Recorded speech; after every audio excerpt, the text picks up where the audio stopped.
For those on the east side, you know what it is. For those on the west, big up to you. Good evening to you all. Hope you're having a great one. I got my buddy Drex in the building, and right now I hear that this Trinity clock needs some replacing.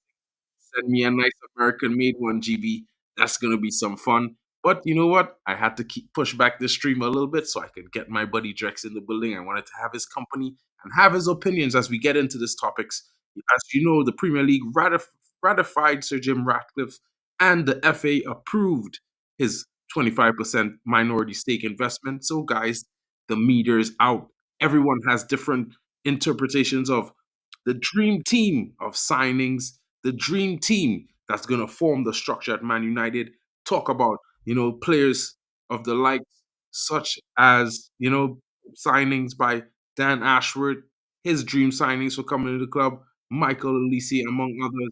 Guys, are we getting too giddy or are we getting exaggerated? What is really going on here, guys?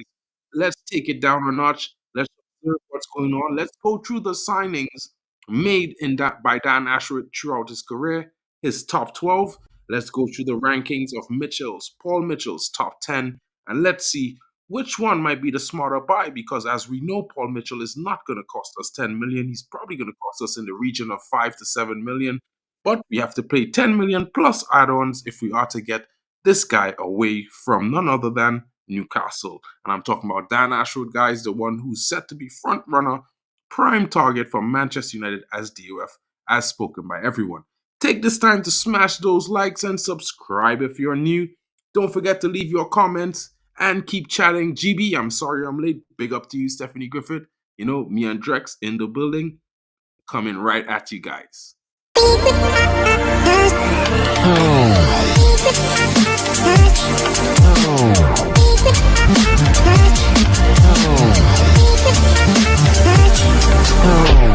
right.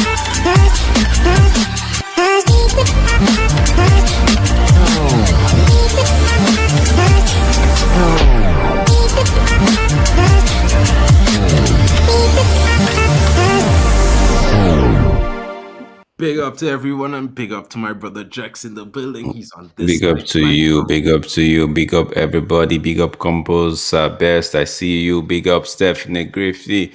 How are we all doing? It is what? It is 8:15 p.m. here in the Atlantic region of Canada. So I say big good evening to everybody. Mark, how you doing? I'm chilling, bro. And I'm just like, I'm not, I would say I'm excited, but I'm not really excited for like Jim Ratcliffe. I'm just excited that things are taking steps forward. You know what I mean? For No, me, it's all about but the but progress. you can't be saying you're not excited for Jim Ratcliffe at the same time you're excited for what he's doing. It's No, like well, you see, the thing is, mm-hmm. but the reason why I would say it in that way is because I was always hoping for Full Sail only. 100, 100, I 100. didn't want to have the Glazers here in any capacity, but this is the way the cookie crumbled for us, if you understand what I'm saying. So, Mm-hmm. like, in a way, it's like I have to accept what's happening right now, and I could only accept it and move on. And the only way we could look at things is if we take time and give it time to happen, see what they do over the coming months, and I'm talking about from now until next year around this time, and then make a judgment and see if we've made impactful performance progress from now until then on. So in that way, then I'll make a judgment. But for now, I'm observing. I'm liking what I'm hearing in some instances. In some instances, I'm like, this sounds too good to be true. But in other instances, I'm kind of a little bit skeptical. I'm pretty much more interested in hearing what Omar Barada's options are. Who, if there's someone that he has in mind for to fit the structure that he has in mind as he's going to be the CEO, I'm a little bit questionable about hearing what Sir Jim wants to do, because yes, he might have a good idea, and yes, his idea, the people he might choose might be top in the category around in their field in sporting and football and whatnot. But are they the right guys to fit the mold or the already pieces that we have to our puzzle already in house? Like we already have Eric Ten Hag, we have Omar Barada. Does Dan Ashworth fit in that mold? Is he gonna come and change things? You know what I mean? Is he gonna work well with with Omar Barada. These are the things that I'm more concerned about. You know what I mean? How does Omar Barada feel? I mean, everyone's saying Dan Ashwood is the top DOF in England, but if he was the top DOF, why wasn't he at Citigroup? You know what I mean? So I just thought maybe I'd talk to you about it, You bring up know, some information. Let's yeah. go That through and just see. before we go, I have two sides to this coin, right? So which do you want me to start with? The good side, or the bad side? Well, I always like the bad news first because then Okay. it could get better. The bad news first is it feels like we are getting a lot of quote and unquote. I'm not gonna a lot of in quotations, best in class, right? But on the one, I'm up on the bad news for me is, or the negative side of that is, I feel like not getting best in class is not the problem, but I feel like we're getting too much people on the extreme, if you know what I'm, in terms of we're getting a lot of top class, right? Quote and unquote again. I feel like there'll be too much chef that would end up spoiling the broth, right? So in my, like you said a while ago, like you said about some few seconds ago, what would Omar Barada's preference be? Is it a case of Omar Barada is in line with the Dan Ashworth appointment, or is it a case of Sir Brasford and Dan Ashworth, like we all know, are tight bodies, right? And big up yourself, Stephanie. They are tight bodies, and Brasford is pitching Dan Ashworth to the man himself in the person of Sir Jim, right? And Sir Jim is like, okay, you know what, Brasford, you're the man. You got me on my right now. You getting me. So I'm leaving all of that to you. So it's more like we're going to be getting a lot of top class people. I just hope it's a case of too many. Not it shouldn't be a case of too many chefs ending up spoiling the broth. But that's on the one hand. On the flip side of it, which is the positive side, is the fact that yeah, if we have all of these people, they say like minds tends to do things together, right? So if we have all of these persons having one idea and having, like, let's say, not really an idea per se, you have your own idea, I have mine, but by the time we put it on the paper, by the time we put it on the large scale, we look at it and we see, oh, it's not much different from yours. What you have in your mind's eye, it's not as bad as, it's not different from what I have in my mind's eye. So now we can actually fine tune and get a common goal. By doing so, everybody is on the same lane running, like, you know how they do this 4x400, 4x100, right? Where I have to pass the baton to the next guy and the next guy knows what he's going to do. And so I feel like that's the positive side. If all of them come together and be like, okay, by the time they start picking each person's brain and they find like, oh, we all on the same side, we all have the same idea, we all want the same goal, not because Sajim is saying this is what we want to do, but this is what they already have in them. So this is what they're bringing to the table. Let me use that word. So what are you bringing to the table? So by the time they lay everything out on the table, and it feels like, oh, Omar Brother's plan is not as different from Ashworth, because I see Ashworth as someone that will end up in the capacity of CEO, right? So in as much as people there's a downside to it, there's an upside to it, right? I just feel like, whatever comes, we don't know any of this, right? I don't know this guy in particular. I could actually read or take a clue from what he's done in the past. Is he up to what we need, or is it because of what he's working with at that time, right? So at United, will he get a more bigger frame, or will he be expanding his terms of his view? You know, when you're in a small setting, no disrespect to anybody, right? But when you're in a setting where you have to work, let's say for example, with 50 staffs, right? You think and you plan according to what you have in terms of the 50 staff. But when you move to a settings where you have about 100, 200, 1,000, then you have to now broaden your ideas. You now have to now broaden your thoughts and your vision as to suit 1,000. So maybe in a case of coming to United, we might see an upscale in his thoughts, in his performance, and the things he wants to do. That's just my two sides before we start delving into the meat of the matter. So that's just my take on it. 100%, bro. Totally agree. And Like I'm saying, like I'm just offering the, like I would say, the side of the this coin that's like I'm kind of skeptical. Hmm. I'd No, like to just see what could be done. I want to see more of a cohesive step forward rather than this guy deciding this, that guy deciding this, and then they just have to work it out. You know no, what I but mean? one thing you should understand is taking what Compos is saying, all right?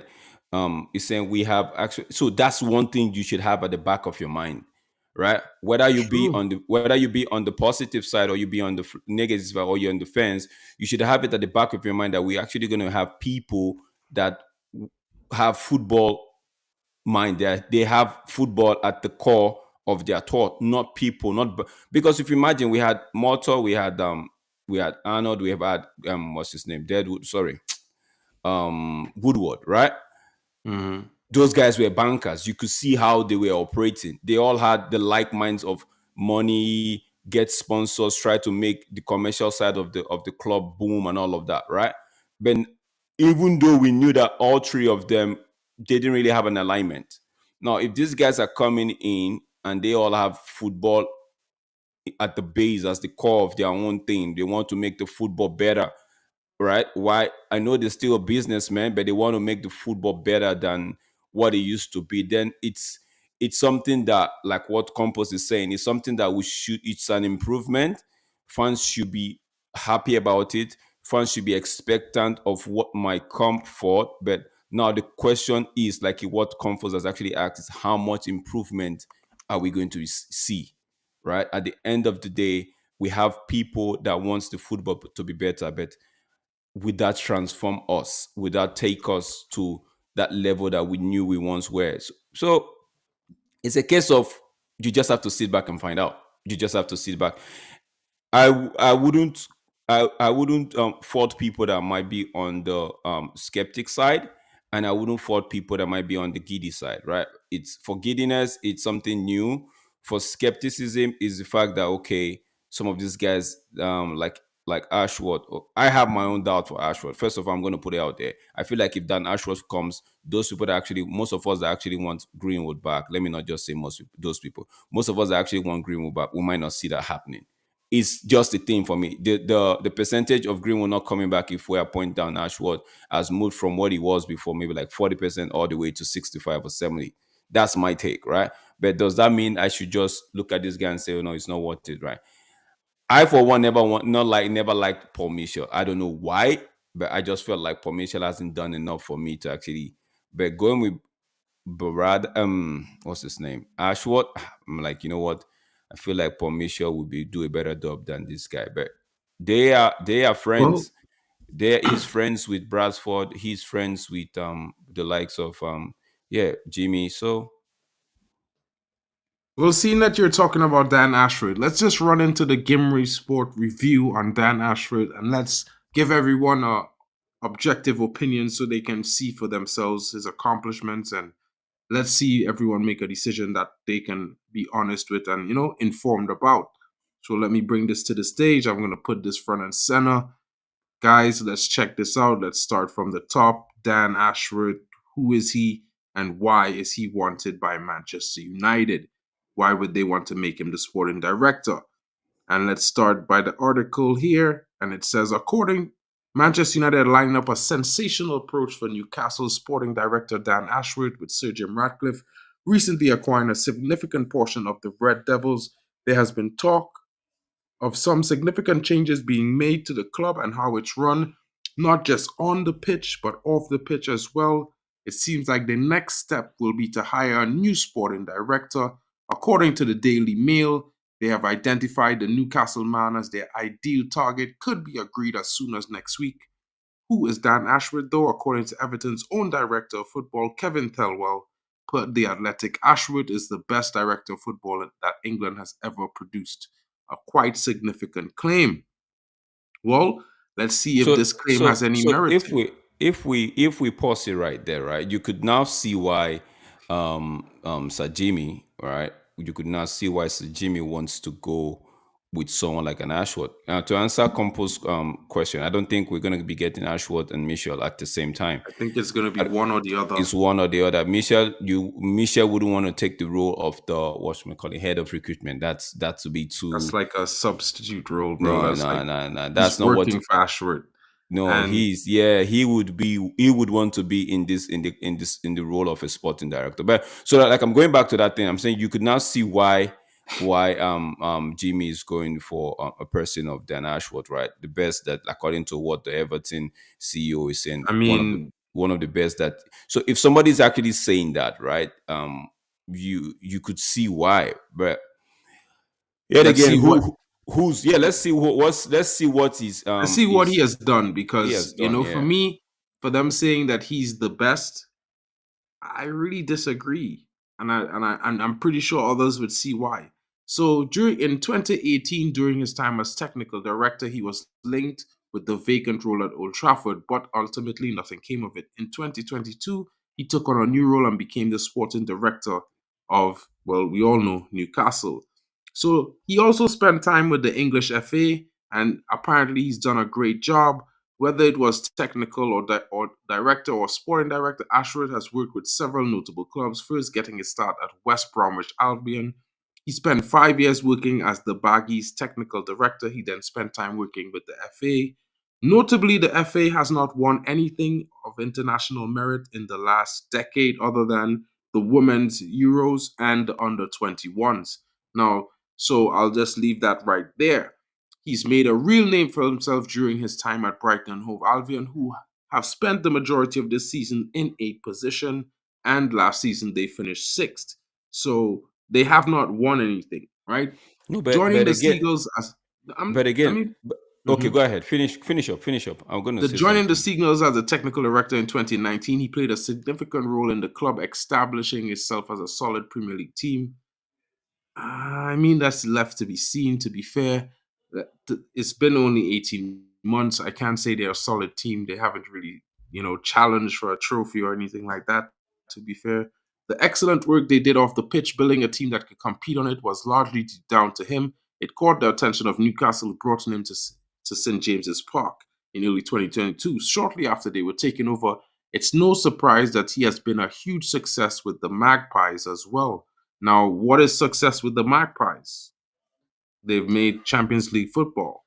Yeah, that's that They've been sitting in ninth all season no, you can't really from since. you can't see you No, can't really okay. I'm just reading out his success. Mm-hmm. Huge success. For me, you have to win something, right? I don't know if success means being sixth So best or if you say ninth best. if you say you have to win something, right? Therefore means we can actually say John Morton has done a good job because in his time we won the Carabao Cup, the Well, I League Cup. mean, I've never been one person that says John Murtaugh has not done a decent job. I think his way of doing things is not sustainable. But at the same time, it's like, I mean, look at it like this. There's He's a huge success, but none of the players he's ever signed to any of those clubs have ever won a trophy. None of them, right? So Who? what are you saying? What makes him a success? None of the players have won anything at any of the clubs he's been at. They haven't won a Carabao Cup. They haven't Mm-hmm. won a FA Cup. They haven't Mm-hmm. won a Premier League. They haven't won a championship. Mm-hmm. They haven't won anything. But So look at the like I said when we started this thing, I said could it be a case of what where you are, you have to work with it, and when you move on to a bigger place, you'd have to broaden your vision and expand. let's go. Let's look at his top 12 signings. Right, as you can see, his top 12 will include McAllister, as well as the Arsenal favorite nowadays. You know what I mean? So let's go through the list, because his top 12 not only includes Karu Mitoma, Tariq Lamptey, Moises Caicedo, who was actually scouted by the United scouts and passed up on before they were able to get him at Brighton. They also scouted Mark Cucurella, Leandro Trossard, who is in the picture above, Sandro Tonali, Harvey Barnes, Tino Livramento, Sven Botman, and Alexander Isak. Anthony Gordon rounding up, and these are his 12 best signings of his career, as ranked by all the different, sporting stuff such as Give Me Sport, Mm-hmm. as well as the other article I was showing you earlier from TT Team Talk. Mm, So if these are his top 10, 12 signings of his career, mm, like I'd be real with you and say, in all honesty, I'd probably have Isak, I'd probably have Livermento, maybe Trossard, but everyone else for me is like they don't really start at Manchester United. I mean, unless you want to say Moises Caicedo joining our midfield in replacement of no, Casemiro when he we leaves. we can't really say Moises Caicedo because we passed on that guy. But Exactly. you could actually make claims for Mitoma. I wouldn't say that. I don't think he's as good as I really don't think Kairu Matoma is better than Marcus Rashford. And I already think Marcus Rashford is not really good enough. No, So you it's don't. sort of You don't where is think he gonna play? He plays left Mitoma? wing. Yeah, he plays left wing. I'm not saying we don't. We're not looking at where the player is going to buy. We're looking at business is done Okay, for but business, but with let's be, but okay, but would you take him as a starter at Manchester United? This is Mitoma. what 100%, as a starter. 100%. Mitoma. Yeah, why Where is not? he gonna start? You asked me. I said yes, 100%. I'll No, well, play I him. mean, I'm so I'm. If he's a starter, where does he start for you? I'm just asking the question. Of course, I'm not if disagreeing with you. That's your opinion. I'm just saying. he could go on the left, Rashford could go on the right. I'm saying because if we see may I feel like fine, maybe the class of players he's gotten might not be up there with the other ones, right? But I'm saying um I still go down to say, based on what the structure he was working at, right, he has to do what he needed to do at the time. Now it's coming to a more, though, like we've not had any good business since 2007 or 2008, right? I believe, yeah, Mm, it's 2008, right? But we've been in a mess. We spent money wrongly, right? We spent money like we literally took almost a billion and threw it in the fire, right? So if this guy is coming in, I feel like, yeah, with the size of United and with the pool and with his wealth of knowledge and his connection, because don't forget, you still have to have these connections, right? With his connection and all of that, right? He could come in with the likes of Ten Hag, because don't forget, one man doesn't make a team. A tree don't make a forest, right? You'd have to have mhm. people with in the same, like in Brighton, we know that the sporting director, the technical director, the head of recruitment, they all come together and make the pick of the players that they want and just give it to the manager, right? Right. But what's my call in Newcastle, I don't know how he operates, but I feel like in Newcastle, he's there to actually veto whatever Eddie Howe is doing. So might be a different role. Might be, Yeah, you this know what is I'm why I saying? don't want Dan Ashworth because he doesn't fit with our mold. Because I don't think a top club should ever have a sporting director who decides every single signing. I think No, it's not that's this insane. in Newcastle. No, He wasn't deciding every yeah, single signing. exactly, It and was that's why just, he's open to leave because he wants to decide that. That's what he but wants to he's not do. going to be getting that at United because he's got So Omar then why are Berrada. we getting him then? Because he's got Omar Berrada. No, but that's what I'm telling you. So we could actually talk about favorites to get the job, right? I for one, I I'm not British. Mm. I'm not too am I giddy about Dan Ashworth? No. Right? Am I if there was it was if there was somebody different with a better maybe um CV, maybe, because in my opinion, Brighton and the other thing, right? Go ahead. Big up Craig Warby. Hope you're good too, my bro. Sorry about that. Big up to you. Hope you're having a good day. Oh, and I'm just saying, compost. Like, I'm not really like to be fair. I don't have a dog in the fight when it comes to this because at the end of the day, I'm just a fan. You know what I mean? And I feel like even though I'm gonna criticize some players that we have or criticize some of the people we have doing things in charge somewhere, I feel at the end of the day that's just me being critical of thinking that maybe my opinion on their actions is actual facts or may have supported information, but at the same time, like I don't really think that I'm gonna be right about it at the same time. You know what I mean? It's just an opinion. At the same time, I think that is something that we definitely need to make sure we get a proper fit. You know, because at the end of Yeah, the day, we can talk but about all the we talk. A lot of people talk about this thing where a DOF signs the players and the manager just has to coach the players. no, no, And no. That was in for me, that's in certain clubs. That's in certain yeah, clubs. that's in only small clubs, Yeah, as far as I'm concerned. I've never that's in seen some. it at a big club. Yeah, You know, so yeah. so So, but no, but I don't Mark, think it will work. don't forget that Omer Barada as well is not just coming here to run the commercial side. He's coming here to pay attention to the football side, right? So when one says, I really don't want to run with the idea of Ashworth coming and just saying he's going to be big on making the calls for the players and all of that. No, no, no, no, no, no. I really don't want to be doing that, right? But one thing I'm so skeptical about, if I have any skepticism in this Dan Ashworth thing, is the fact that, and I'm so sorry to say this, I am so sorry to say this. I mean no disrespect to anybody, especially the English fans. I mean no disrespect, but I just feel like if this guy comes, he would be paying. People tend to say don't disregard. He would be paying too much attention to the British player in our team, not the league. I'm not talking about the league.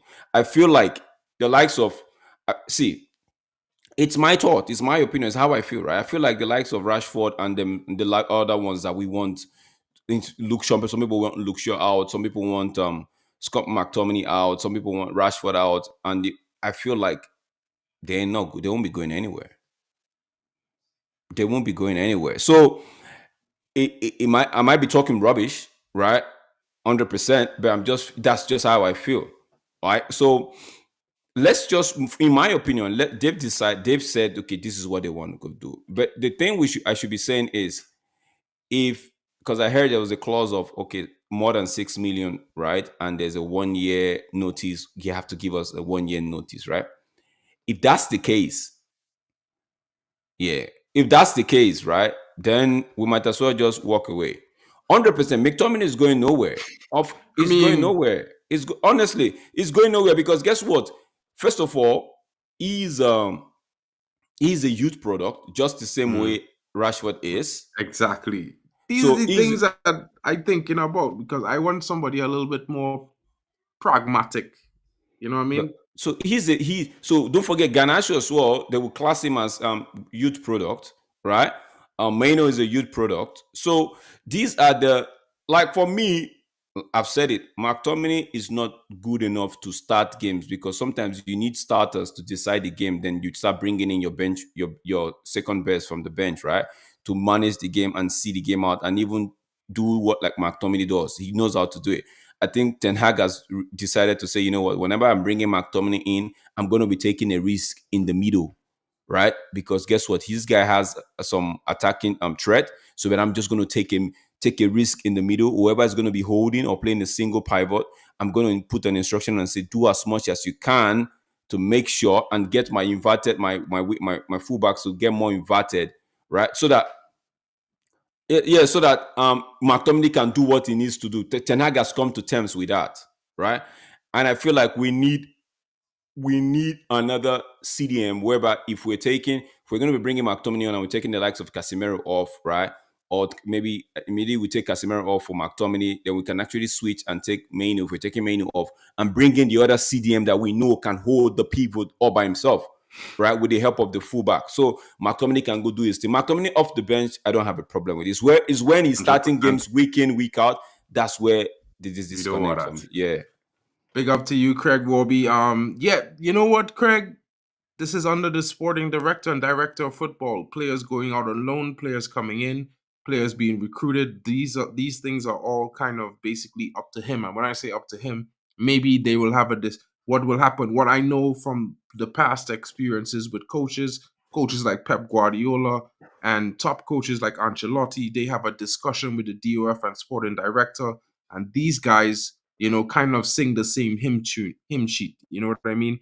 And when I say that, maybe Ten Hag suggests that, listen, we get rid of Maguire, McTominay, Luke Shaw, Marcus Rashford, and Dan Ashworth, and the rest, and let's say another, the sporting director at the time, and the recruitment, they'll be like, okay, we can get rid of these two guys realistically in this window, but the next two guys might take another window. You know what I mean? And then they would then decide, okay, based on who they could remove practically right now, they could bring in players to supplement that at the same time. So it gets into a more streamlined situation where Ten Hag says, I want a player like this or like that, or this particular player, and these guys already have like a list and they already know, like, okay, I can get this target in next week, I could get this target in the next days. This target might take me all summer to negotiate, and then they would say that to Ten Hag. Ten Hag would say, well, listen, maybe I have to get this one who or I can do it this one who you can get in 2 days. So get him in now and let's forget the rest and move on. You know what I mean? But let's, before we go in depth in all of that, let me just But all the things you just said now, right? All the things you just said, right? It's brilliant because now, before Mark, I'm just gonna try to not convince you, but throw something, maybe share the light somewhere for you, right? Now, when we appointed Omar Barada, you were not over the moon, but you were excited because you actually had, like, when you looked at his pedigree and looked at what he's done, you're like, okay, this is the guy that you believe, this guy can actually work, right? He can work Mhm. with Ten Hag and all of that and all of that. So do you think another a sporting director coming in would just break that flow between the CEO and the coach? No. But I actually do think that there may be another sporting director might fit the club better. And let me just bring this to the table and let me show these guys the ranking of Paul Mitchell. And let's talk about what he has done and his players that he has signed. And as you can see in the picture, there's the big three that were signed by him before they were even famous. And as you know, Son Heung-min, won multiple Asian Cups with Korea. He plays in at Tottenham. We already No, know. but Mark, you're not being fair here, because when you I'm talked not about being fair. Ashworth's thing, you were talking about which players won anything, right? But Yeah, you but none forgot of them has. But I'm McAllister's talking about. McAllister won the World Cup, but you just mentioned Son Okay, winning the okay. AFC. So all right, let me move Son out. Right. Okay, Look. Let's forget the international. Right. Let's talk okay, about clubs. Right. mm-hmm, And let's talk about Sadio Mane. He's won mm-hmm, two champion. He's won a Champions League with Liverpool. He's and won the Premier the League. Premier League, yeah, Right. mm-hmm, Boom. Let's move along. Right. As Manchester United continue to work towards returning to the peak of football, they've identified Paul Mitchell as a possible target to take over the recruitment process at Old Trafford. Right? To combat that, they're reportedly interested in hiring Mitchell, whose very successful record with clubs like RB Leipzig, Tottenham Hotspurs, and Southampton over the years. He has been responsible for some of the most successful transfers in those clubs' histories. As we gear towards the potential move to Old Trafford, we thought we'd bring light to some of his best work. And without further ado, right, there's Stephen Davis from Southampton. And if you know who Stephen Davis was, he was one of the top players in the league around the 2018-2019 year. You know what I mean? mm-hmm, He was very good for them. Kieran Trippier. mm-hmm, He found Kieran Trippier. mm-hmm. He also found Deli Ali now. The situation with Yeah, Deli yeah, Ali yeah, yeah, recently. yeah, But yeah, yeah, when Deli Ali was breaking into the league, yeah. he was one of those He players was that one of was those like players. Yeah, sensational. yeah.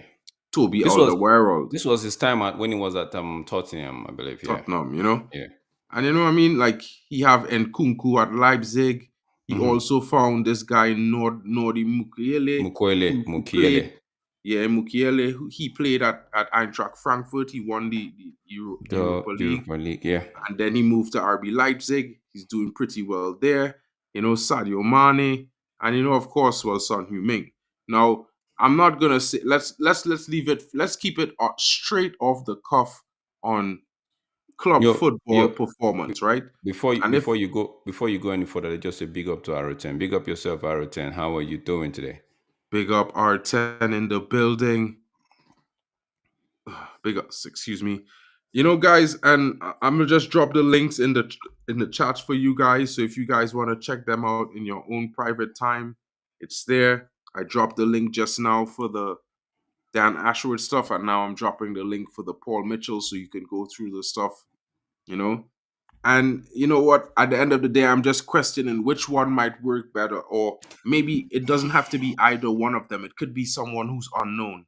Maybe it's someone who Honestly, I just want to wake up in the morning and just find out that it's not Dan Ashworth, it's not Permission, it's somebody else that we maybe they just gave us gave this sense to take us off what they were actually going to do behind the scene, right? So with the way what's my call it with the way if the reports are to be believed, with the way Newcastle are going to start in their 1 year notice thing, right? I might just say, Mhm. you know what, screw this, just go look for somebody.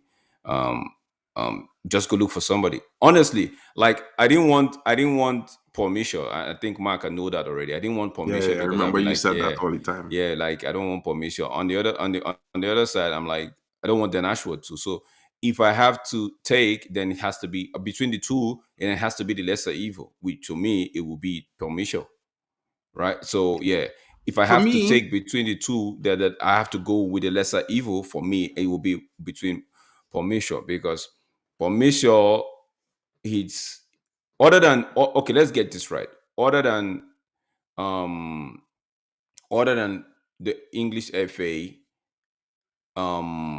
Brighton, and now Newcastle, as Dan Ashworth stepped out the boundaries of England in terms of workspace, in terms of doing this in the same capacity as Paul Mitchell has done, right? Fine, you don't need to some people will argue and say you don't need to do all of that. You just need to be good in your field and you're good. I understand that. I don't I'm not disrespecting that. I'm just saying sometimes yeah, going outside, I just feel like going outside and getting a few experience, to me, that's why I would take permission, because I feel like he's been all over Europe. He was doing something in France, right? He's connect with grassroots and all of that. Ashworth has his own people that could do the grassroots work and go do the recruitment and do the scouting, all of that, right? United have that already. I'm just saying, for me, I think Pomisha would be more, in my opinion, would be more because of his I think because of his network, right? Because of his experience, I feel like we might even be getting we might even get more in terms of players to come in. We might even be getting players that we very raw, that he will be the first to pick up before even Ashworth. Because you know, don't forget United. Sorry to cut you. Don't forget United scouts were the one that picked up Caicedo, and we passed out on him because we bro, didn't we want to pay passed five. on Enzo Fernandez. I just wanted to Because we highlight who we passed so on in the so last two it's not seasons. so if we actually, I think we just need a sporting director just for the figurehead, just to be, because United have the people that can actually do the groundwork. They Exactly. just need somebody to speak, not the likes of the motor that will just trash them and just go to Turin, go to Barcelona, go to Qatar, don't even come back with a Valentine flower for their missus, just come back empty handed. You understand? So I feel like United have people that can do the groundwork.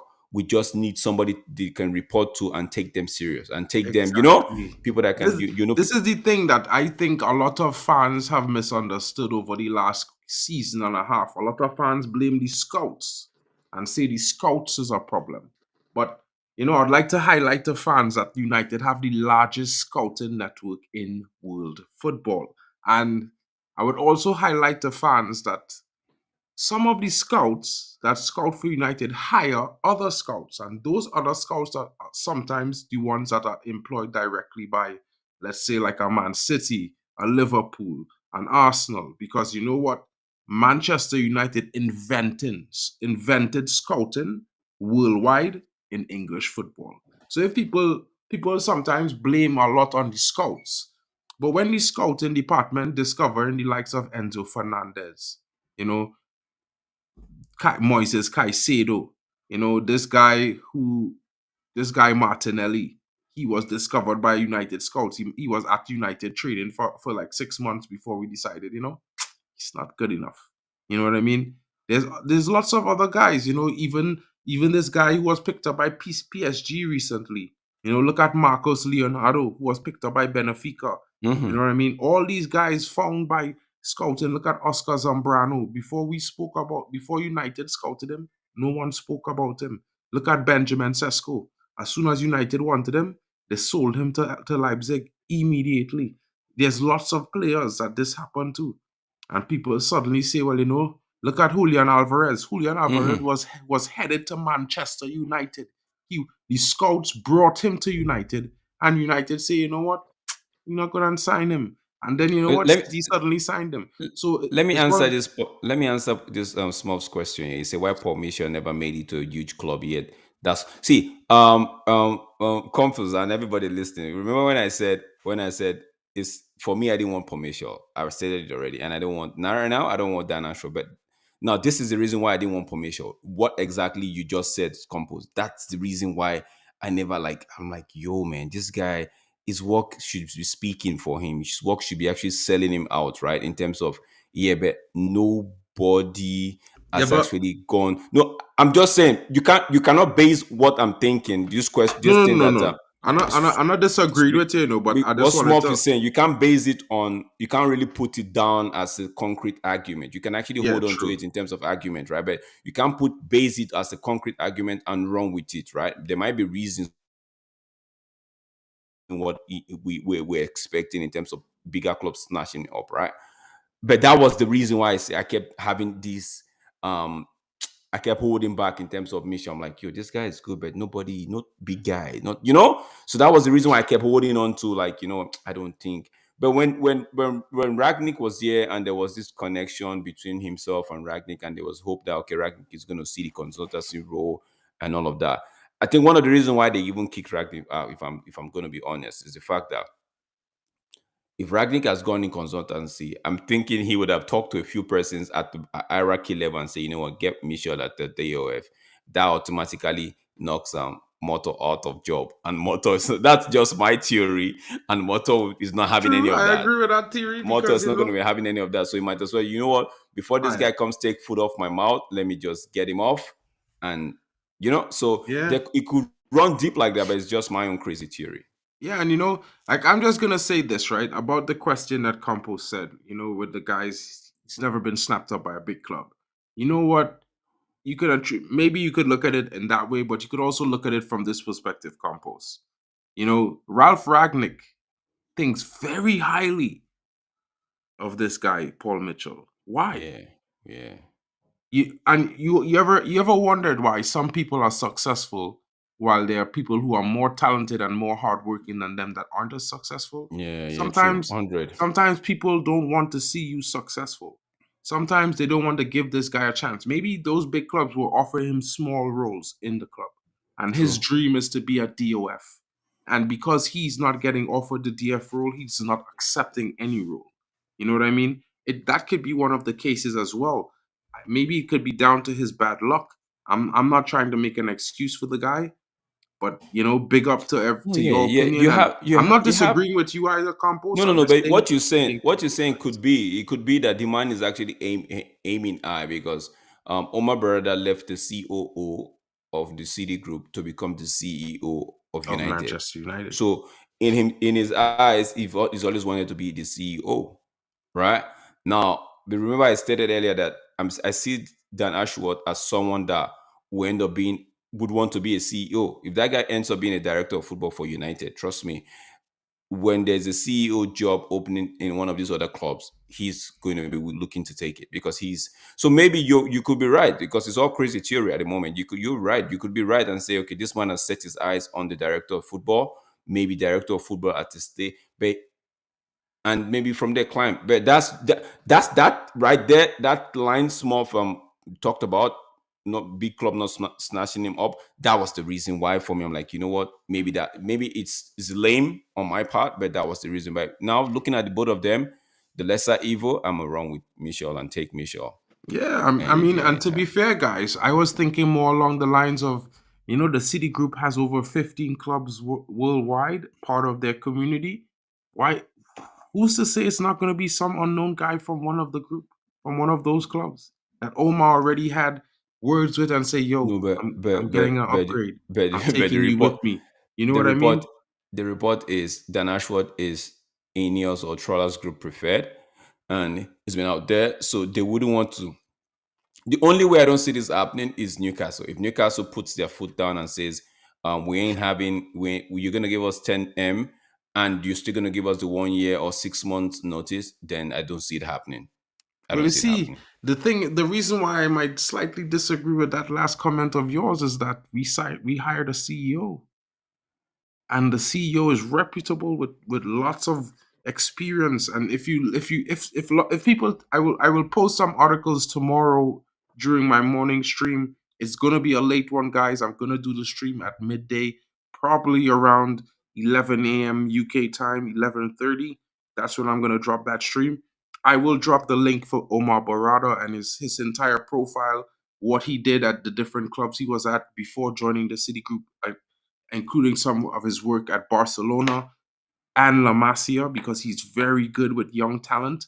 Hmm. And I would like everyone to check that article out because it might give you a little bit of insight as to the kind of character Omar Barada is. He's a very strong willed person.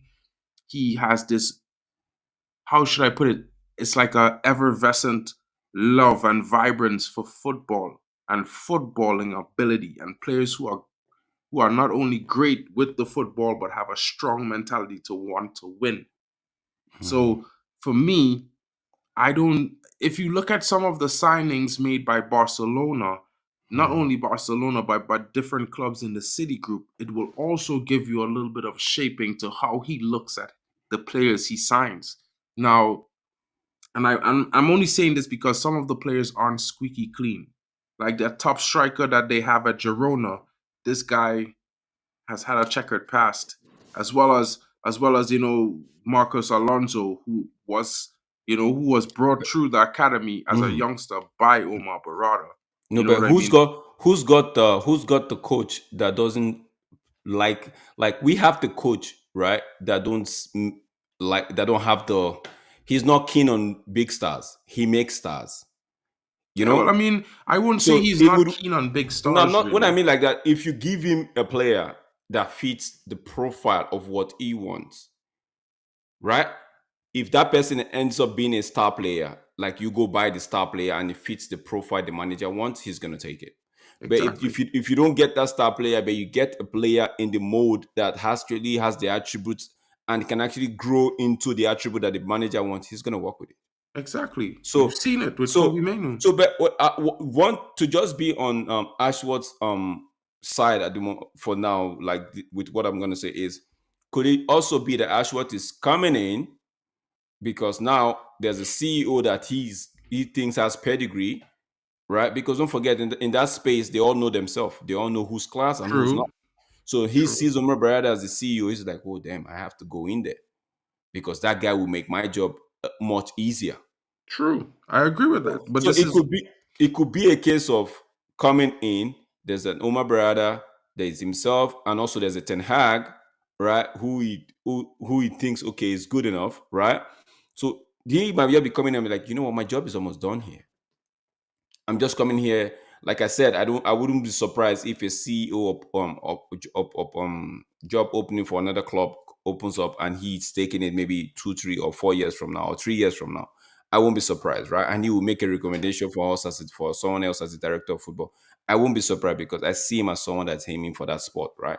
But it true. could just be that he's coming in and because of what's in place, he's like, you know what, this is the right time. Because don't forget, he's been like we read in that report somewhere in 2012 he was actually asked to come in, but he 20, didn't. 2019. 2019 he turned it down, right? Because at that time he figured that the club was in serious Johnson joke mood and it was not going to dent his image. So Yeah, fair you play probably to didn't him. like Ole Gunnar Solskjaer, to be fair. So I mean, fair play to fair him. play to him. I We mean, just hope that. I'm not against the guy. I'm just saying, like, from what I'm seeing, like, okay, from what I'm hearing, it sounds to me like he's supposedly the best it has in the business. When, from my perspective, if Man City is a cut above everyone else in the league, if he was the best in the business, he would be at City. You know what I mean? So this is the big, how should I put it? This is the big question mark for me. Like, if he is the best, why is he not on the City Group? Why wasn't But he don't offered a job at the City Group? no, but don't forget, Mark, that you could have the best in No, I mean, class. I'm just asking the same question as people would ask of Paul Mitchell. Why Oh hasn't the yeah, big clubs yeah, gone yeah, into him? yeah, yeah, yeah, So yeah. it's just Yeah, that, but simply that. yeah. I'm not saying that that's he's not the best. I'm not Everybody saying have their that. pathway. You actually stated everybody have their pathway. It could be that he's has people or friends that are in the corridor of power, right? Right, Mhm. and they made his pathway to all of these places easier for him as compared to the other guys, right? But Probably. yeah, but in this world, you just don't have just one best in class. You have a lot of them. You So have a lot. so you Exactly. have to pick and you just have to go there. And if you decide, if like I'm going to wrap my own talk about Ashworth now, if you decide it's Ashworth, then go with it and make sure you give him all he needs to perform and to work in his office. That's all. Don't just employ somebody in the office and restrict them and say, oh, you could work magic. No, we've seen that happen with managers at United. We've seen it I with we've Ralph Yeah, we and don't we Ten don't Hag. we don't want to see that. We want a situation where these guys are given liberty to work in the office, not just overrule the club, Yeah, but they work need to in be the able to office. do what they need In to the do. office, yes, in the office that you've employed them for, right? So don't constrain them, don't restrict them, and don't undermine them. Let them do their job. Let everybody do their job. At the end of the day, if everybody's happy and Empower them to do what they must. That's they what I'm must. That's saying. all. Yeah. You know what? And this is why I'm like Craig. I'm thinking I would like Barada to be the main deciding factor on who comes in as sporting director, head of recruitment, because this is his team. At the end of the day, he's the CEO, he's the head But of we that have triangle. we They have to need to wait and fit see. what he wants to do. We Because have to I wait feel and like see. one guy should lead and the others should work with him. You know what I mean? I don't think we should have two guys with two different ideas on how to do the same thing. I think that's going to make it chaotic. This is why I'm like, yeah, when I heard the initial idea of both Ashworth and Mitchell, I was like, yo, That's that's not gonna work. conflicting. That's These not two gonna work. guys seem That like is not gonna opposite work. sides of the spectrum for me. They don't even see. Yeah, Even if they're on the same, even if they work in alignment, right? One person would actually be on the spotlight. The other person would just be in the shadows. And you 100%. I don't think either of them wants to be.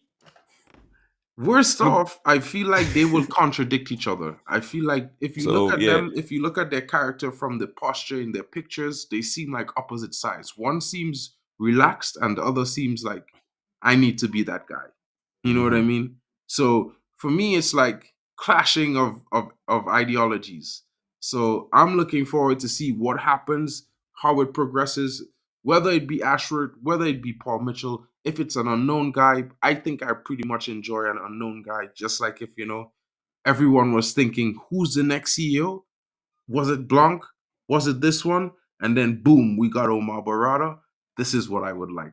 I would be even more excited if it's someone that I did not expect, to be honest, and someone who was not being touted by anyone in the media.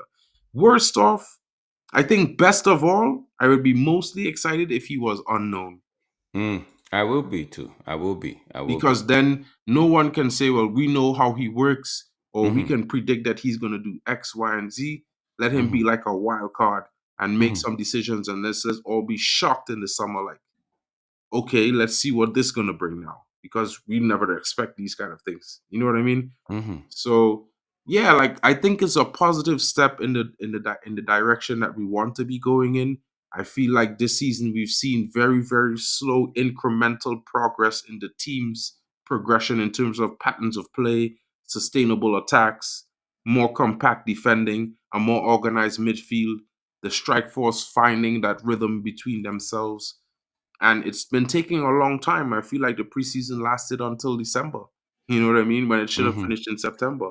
But at the Hmm. same time, slow and steady progress. Wins are fast on shaky ground any day. Hmm. In my Hmm. honest opinion, it might have been too slow for most fans, but I was always looking at it like second season of a rebuild. It's not going to be that great, but we should see some things. And yeah, I'm disappointed that we're not actually already in top four, but at the same time, it's a rebuild. So for me, there's going to be inconsistency. There's going to be bad games. There's going to be good games. And like I always said to you, my bro, I Yeah. always thought we are going to lose about 10 games this season in the Premier League alone. So, I'm still about above break even in my honest opinion with my You, assessment so far. as long as we make top four, I don't care. And even if we, to be honest, if we had made fifth, if we got fifth, I Mm-hmm. still don't care, because I believe that the three biggest things that affected our season that has nothing to do with the manager is the protesting of Mason Greenwood out of the club, the forced suspension of Anthony, Jadon Sancho deciding he doesn't want to play for United anymore, and last but not least, a takeover that never finished still Oh, has been that right. That takeover was stopped all the just progress. that takeover was just too much I time. feel like there were too many instances this season, and I haven't even mentioned the fact that we started the season with 16 players injured, and another 8 temporary injuries and other players that were already playing on the field with niggling injuries. I feel like any other manager could be Pep, Klopp, Arteta, Nagelsmann. It could be Luis Enrique. You drop them in that same situation, Oh man, it's gonna be I think problem. we'd probably be 10th like You Chelsea all season. you see Lopetegui got to Wolves and they sold two players and the man was like, hell no, I ain't doing this. I'm out. Like I'm he out. left. Like I'm so out. like what Compos is saying here. ETA Eric Ten Hag has been here nearly 2 years and the rebuild hasn't started yet. We sold next to nobody. And once this is something which I actually think about. I'm like, yo, man, this guy has been here almost 2 years, and we haven't even. We still have players from way back. Louis Van Gaal, Jose Mourinho. We haven't moved anybody yet. We're in my opinion, I stand to be corrected. In my opinion, I feel like we're moving some of these young players out on loan and we're not seeing the likes of Ahmad and the rest because the squad is so tight that the manager has been forced to make do with some certain players. That does the manager have his own fault? Yes, but I feel like the club hasn't set themselves well to To say, actually you know what I mean? I feel to like if actually we hadn't put everything in right, in like players before we got yeah. from my perspective, we brought a manager who we know was successful with a proper structure behind him. And And we we brought him didn't into a create anything, situation with no structure no structure, and and expect him to do the same wonders he was doing there. And now, while I will say he could probably have done a little better job in bringing the style of play into fruition, maybe he should have started last season. Maybe he should have been more focused on that last season and no, just no, no, getting results. but do you know where we got? Do you know where we're coming from last season? We're coming Yeah, from we're a coming from season, sixth. We're coming from sixth, but understand, I'm just saying based on what everyone but says. yeah, You know what I yeah, mean? Everyone says we should have started this style of play last season. Everyone is saying that it shouldn't take more than 6 months to establish a style of play. But you see, like, the funny thing for me with football is we could look at other teams, but how could you realistically compare yourself to other team? One, there's no other team in the Premier League that faces the same media attention, pressure, mm-hmm, and need to win mm-hmm, as Manchester United, right? There's no other team in the Premier League, right, that has players for 5 managers previously, mm-hmm, right? There's no other team in the Premier League that mm-hmm, stadium is sell out on an average of 72,000 every single match week we have a home game, mm-hmm, right? mm-hmm, So this is something that you have to look at. Listen, Pep went to City. Before Pep got to City, Pellegrini and City already built a squad with players that fit Pep profile for him. So he wasn't mm-hmm, going into City having to change the profile of the entire team, change the style of play of the entire team. They were already a ball playing team. They probably mm-hmm. wasn't playing the ball out from the back as much, but they were Yeah, all capable of such. playing, yeah, It's the yeah, same thing when you look at the team that we call an Ange Ball Spurs. All the players were on the fringes last season were because they were expansive type profile yeah, players. yeah, yeah. They could not play that counter attack style under Conte. This is why No, they were on the fringes to be sold. Now, flip the scene 1 year. The players who were starters are being sold and on the fringes. mm-hmm, The players who are on the fringes are now the starters and they are playing a system that suits them. So for me, it's different. Plus, if you look at Tottenham, they have world class facilities, a brand new stadium. You know, they have a whole atmosphere geared towards if they had a good coach that fit their players' style or system, they would be doing bits, mm-hmm. right? Look at Arsenal. The last 4 years, Arsenal has not won a single trophy. The first half season Arteta was there, yes, he won the FA Cup. 4 years since, nothing. Right? Same thing with Klopp. First 4 years, he's won nothing. Then after he won a league title, right? And everybody's like, Yeah. compare us to Liverpool. Why? Klopp has No, no, been no. coaching a system into this team and academy for 7 seasons. No, actually, is what? Is 8. Because this is his ninth, though. 9 for 8 seasons already. 9 up, almost 9. Pep 7 seasons at Man City. So when people tell me about look at the academy, look at how players come on as a substitute in Man City. Well, it's obvious most of them been playing that system for more than 2 to 3 seasons already as a backup, as a substitute in training, not Mm-hmm. even as a starter. So they know the system by the back of their hands. Look at Jack Grealish. He was bought for £105 million, hadn't played a game for nine months. He played 7 games last season. Flop. He didn't really do anything. He had 2 assists, 3 goals all season. 105 million. He had a good 3 months last season.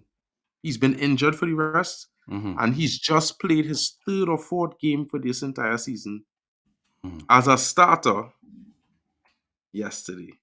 Amen. So this is my thing. When we criticize our manager that we have, just remember, guys, we all wanted Eric Ten Hag. We did not want Poch. We did not want Luis Enrique. We didn't want Nagelsmann. We wanted Eric Ten Hag. We have Eric Ten Hag. Now, it's true Eric Ten Hag has made some decisions that some of us might not be able to sit with and might disagree with. I myself disagree with some of his opinions, but at the end of the day, I don't know, but for some reason, I just see a Manchester vibe in this manager. And for me, for the longest while, I haven't seen a coach that give me that feeling that he know what Manchester is about, right? And now, while he might not be going about it in a way that I find cool, or his body language and charisma is not at the English speaking top tier level as I would expect, so he could calibrate himself and make a joke like I am used to. You know what I mean? He has shown that, you know what, he's a guy straightforward and about his business, right? He don't make excuses. He has not made any excuses about injuries or anything in the team until they asked him questions about his squad being bolstered in January. And then Mm-hmm. he said, listen, my players are coming back from injury. We have decided that we don't need to bring anyone in. When these guys come back, it will be like new signings, so I'll be good. You know what I mean? I have reinforcements already. Imagine 5.5 months, he's never made an excuse, never blamed injuries, never blamed anything. Go back and check all his manager press conferences, guys. The only time he started talking about injuries was in December, right before the transfer window was to open. Never blamed it on anything else. He talked about the patterns of play and having to adjust and change, but that's be normal because if you look at other teams like Man City, they suffered when they were without Rodri and De Bruyne. They lost 4 games, 3 in a row. Spurs missed a few players based on red cards. Mm-hmm. They lost 4 games in a row as well. Mm-hmm. So it's like one of those things for me when we look at Manchester United and we keep making these heavily difficult criticisms, like, who would we take in our team? Who would start? Which Manchester United player would start at Arsenal? Mm-hmm. Frankly, I don't care for all of that because I don't look at Arsenal players and be like, I wish they was in my squad. I don't look at City players and be like, I wish they was in my squad. Frankly, from the time a player signed for Arsenal, City, or Liverpool, I never want to see them in a Man United shirt. I don't care how good they are. Mm. You know what I mean? I will get a player from somewhere, sometime, maybe in the next year, that will outdo those guys. This is what I think. You know why? Because you know what? Manchester United have in my opinion, rivals must always be rivals. Ain't 100. no rival going to talk to me neutrally about my team or give me an objective opinion about my team. Especially because my team is Manchester United. And when I say that, True. it's because, Manchester United had all these rivals my age who are football fans on their knees for over 2 decades, winning all the titles, all the trophies, getting all the plaudits. We are the most famous club in English football history. Everyone hates us. Referees, down to the teams who fight in relegation that don't really play us often, hate Hmm. us. You know what I mean? So why the media hate us? They say it outright. They love to see us lose. They love to see us in chaos and disarray because it sells their papers. Why should we trust these guys? We should be trusting ourselves and the other Manchester United fans. And we should not be listening. We should have tunnel vision and focus on our team and focus on what's going on with us and us Hmm. only. Guys, I'm going to let Drex close the show. Thank you for joining us. We really initially planned to have a 30-minute show, quick, short, and fast. But when we get together, it's be a happy time, a good time. We have a good time. And especially with you guys in the chat, it's always be fun. So, Drex, any last No, opinion and vibes? we just have to take it with an open mind, right? We just have to. We've been crying for structure, and we seem to be getting them, and not just getting them. INEOS and the Trawlers Group are actually looking to get everything as quick as possible. PL is done. What we call it, Premier League rectification is done. FA rectification is done. We just need to start moving things quickly. We've cried for this. We as fans have been screaming for things. We've cried the Glazers out, right? But also we said these guys are clueless. They should bring us structure, and we got somebody in Ratcliffe that's going to give us the structure. 25% or 29% wasn't the deal. We wanted a full sale, but guess what? We're going to take what we offered as long as it's positive, as long as it's not detrimental to anybody. We take it and hope for the best. That's all I have to say. Take it and hope for the best. It's the club we love, and the people that are quoted to be in charge at the moment are actually doing what we as fans. It's not something magical they're doing. They're not doing anything sensational. They're just doing what we as fans, you and I, we've always been clamoring for and been screaming for. That's what they are doing. It's not anything new. It's not out of the book. They didn't just pull up all of a sudden. No. We've been saying United needs structure, and these guys are just coming to do what we've been saying. So it's nothing magical. It's nothing sensational. It's just that what we've been saying, somebody has listened and they're about to do it. And we should just be 100%. hopeful for that. That's all I have to say. Guys, big up to all of you. GB, I'm waiting for that American clock. Make it a American Swiss one, maybe with an army knife on it. Yeah. I I need those things. also want to use this opportunity to just reach out to those people that are actually undergoing Lent at the moment. I know it's Lent season already. So, guys, be strong. Just take it. I know some of them don't eat meat and all of that. Yeah. Just I wish you all a pleasant Lent season until the Easter. Be strong. Do good deeds. Give alms, like what my friend told me. Do good deeds. And yeah, that's all. I just want to wish you all strength. Pray for Bro, you strength for you just you all. just did me right there. You just reminded me I'm not supposed to be eating meat. And Okay. I ate a burger tonight, at dinner. So now I feel terrible. Thanks for that one, bro. Have a good one. Thank you. Big up to you, Compost Smurf. Big up to you, Stephanie G, the MVP of the Man United YouTube. Big up to Kenny Fan TV, bro. I'm definitely gonna get back at John Morgan for you. You don't be worried about that. I got you covered, my bro. I'm gonna let him have the big time very soon. All right, big up to you. Big up to Compost Smurf for coming in. Big up to Craig Warby. Thank you, my bro, for joining the stream and spending so much time with us tonight. Do check out the links that I left in the description for more information on Dan Ashworth and Paul Mitchell. Big up to you, R10. Thank you for showing up. It's always good to have you guys in our company. You guys make the show. Without you guys, we would have none to talk about and no one to be talking to. So thank you all for joining us tonight. I hope you all have a great night. Happy Valentine's Day to all of you. Vielen Valentinstag is the Deutsch version for what's Valentine's Day. So happy Valentine's Day to all of you. I hope you all spent it with your loved ones, had a great time. Thank you for the comments. Leave a comments. Let us know if you have change of mind, change of opinions, or any other things that you might want to suggest we should be covering. Leave it in the non-live section. Don't forget to give us a share on Twitter, maybe even on Facebook, and don't forget to check out D Hub Sports TV. This guy is about to hit 100. I think he's on 83 subs right now. and he needs 17 more. Let's get him to 100 by the end of the week. Maybe we could announce that on Happy Hour this Friday with Poppy. Hmm. And guys, the predictions is coming. I've already done the new table with the match selections for this week. And tomorrow, Poppy will be posting on the community page with all the match fixtures in a nice collected picture that you all could just look at and then pop your scores in at the bottom. So, guys, thank you for joining us. Hope you have a great evening. And for those in the USA, you have a long evening yet ahead.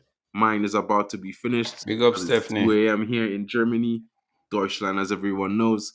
Big up to my buddy Drex. He always has my back no matter Big what up, time I man. call him. This guy is ready. Thank you so much, my bro. I hope you have a great night. Anytime. You too, Tell man. the fam I said hi. Big up. Sorry for taking you so long and talking so much, bro. But we said half Yeah, an hour and yeah. 10 minutes. You guys were the stars anyway of the chat. Thank you for joining us, and we're out, guys. See you all tomorrow.